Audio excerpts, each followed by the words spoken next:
संभल हिंसा का जिम्मेवार कौन? देखिए, संभल हिंसा एक दिन की हिंसा नहीं है, ठीक है। संभल हिंसा के पीछे की जो कहानी है वो अभी भी सामने नहीं आई है।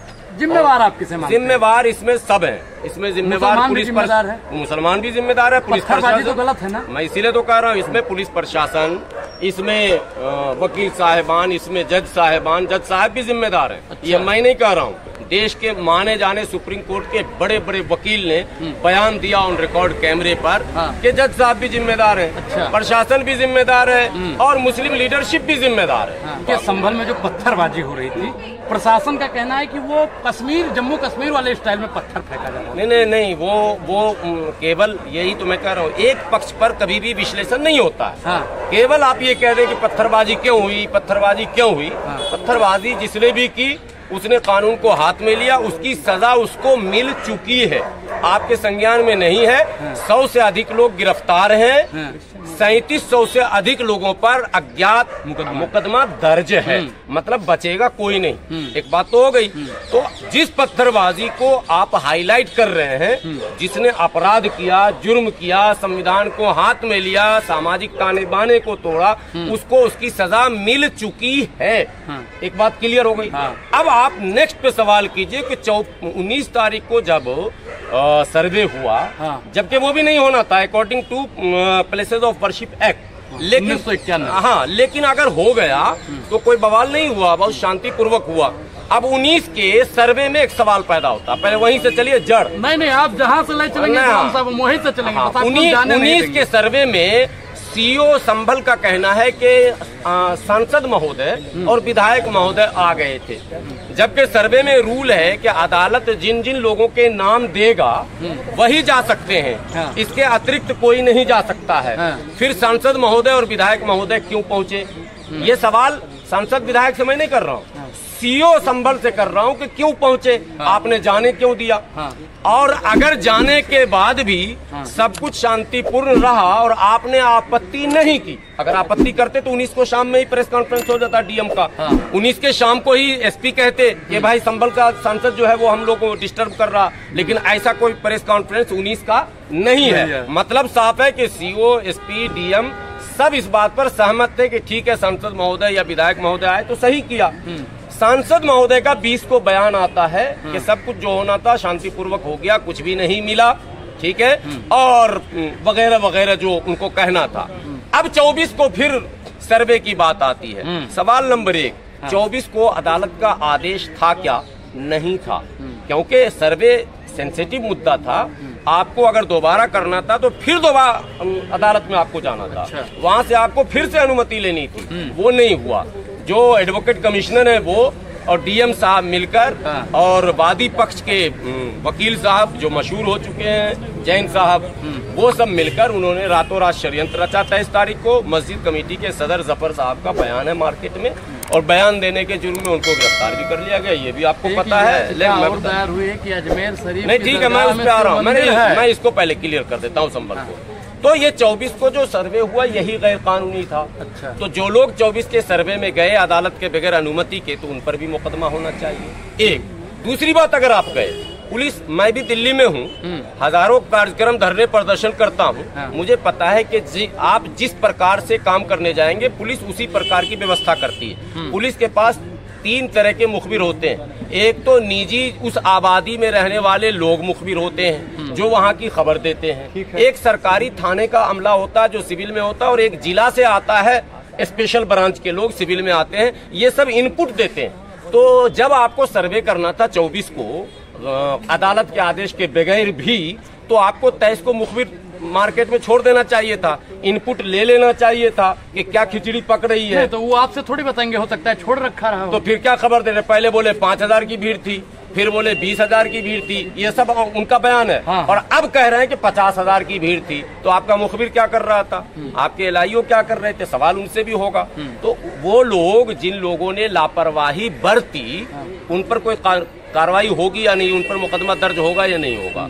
जिन लोगों ने नियमों की धज्जी उड़ाई उन पर मुकदमा होगा या नहीं होगा? जो नियमों की धज्जी उड़ा रहे हैं उनको हाफिज गुलाम सरवर क्या कहना चाहते हैं? नहीं, मैं तो लगा हूँ, मैंने आप भी याचिका दायर करेंगे उनके खिलाफ? बिल्कुल दायर करेंगे। नहीं, हमने तो राष्ट्रीय चैनल पर भी कह दिया है। विष्णु शंकर जैन सामने थे, उछल रहे थे, मैंने कहा उछलिए नहीं, मुकदमा तो सब पे होगा, मुझे पता है हम पर भी होगा, हम लोग उससे पीछे नहीं हटते हैं। ठीक है, देश में अमन शांति प्यार और कानून का राज। गाँव पर लोग तो आपको आरएसएस का एजेंट बताते हैं। लोगों के पीछे मत पड़िए, लोगों का काम है कहना, कुछ तो लोग कहेंगे, लोगों का काम है कहना, करने वाला कहने वाले के पीछे नहीं जाता। अगर हम कहते हैं कि टीवी चैनल पर हाफिज गुलाम सरवर जाके 5,000 रुपया लेके मुसलमानों की धज्जियां उड़ाते हैं। मैं किसी की सुन ही नहीं रहा हूँ, पीछे वालों की, लोग पीछे क्या कर रहे हैं, मैं आगे की बात कर रहा हूँ। नहीं तो आगे वाले भी अरे मैं कहाँ रुकता हूँ अर्शो फर्श की आवाज से, मुझको जाना है बहुत ऊंचा हदे परवाज से।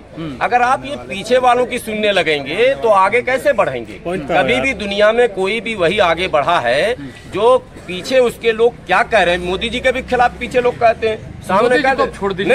राहुल गांधी के खिलाफ भी कहते हैं पीछे में। पत्थरबाजों एक नाम बताइए जिसके पीछे में लोग ना कहते हो।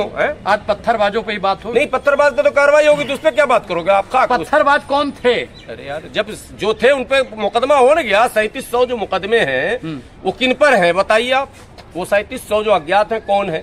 100 जो जेल में है वो कौन है? वो कौन है? वो तो पत्थरबाज। वो फूल बरसा रहे थे। नहीं, किस बात पे आपने जेल में डाला? फूल बरसा रहे थे क्या? अरे वो इसी पर तो जेल में डाला कि पत्थर बरसा रहे थे।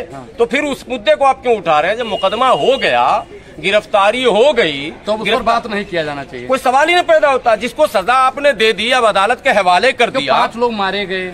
हाँ, ये सवाल है कि 5 लोग जो मारे गए, न तो उनके कंपनसेशन का कोई ऐलान हुआ, न ये जांच हुई कि वो लोग जो मारे गए थे क्या वाकई वो हमलावर थे, पत्थरबाज थे, या वो लोग निर्दोष थे। जो उनके परिवार का बयान है वो 5 का अलग अलग है। एक मजदूर का वीडियो अभी वायरल हो रहा है, 10 नाम बताओ वाला, आप देख ही रहे हो। शहर में कई लोग मजदूरी करने भी जाते हैं। एक आदमी कह रहा है कि दुकान खोलने जा रहे थे कपड़े की। एक दिल्ली से आया जिसके पिताजी एक्सपायर कर गए थे और 40वां में वो पहुंचा था फातिहा में, और उसका छोटा भाई वो भीड़ में गया हुआ था। माँ बोली कि छोटा तेरा वहाँ भीड़ में है, उसको उठा कर ले आ। वो लाने गया और उसको भी गोली लगी। तो ये सारी खबरें जो हैं, इसकी निष्पक्ष जांच सुप्रीम कोर्ट या हाई कोर्ट के रिटायर्ड जज के द्वारा, तो आप सीबीआई जांच की मांग करते हैं? सीबीआई जांच हो या सुप्रीम कोर्ट की निगरानी में जांच हो, इसकी निष्पक्ष जांच होनी चाहिए।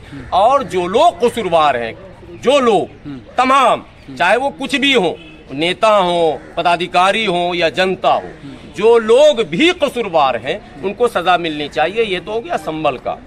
अब ये जो मुद्दे उठ रहे हैं बार-बार, अजमेर में शिवलिंग, इस पर बात करेंगे। मैं हाँ, इसीलिए तो मैं कह रहा हूँ मामला संभल टू अजमेर नहीं है केवल। बुर्ज खलीफा के नीचे भी मंदिर ढूंढी जा रही है गुलाम साहब। वो एक थिंक टैंक है।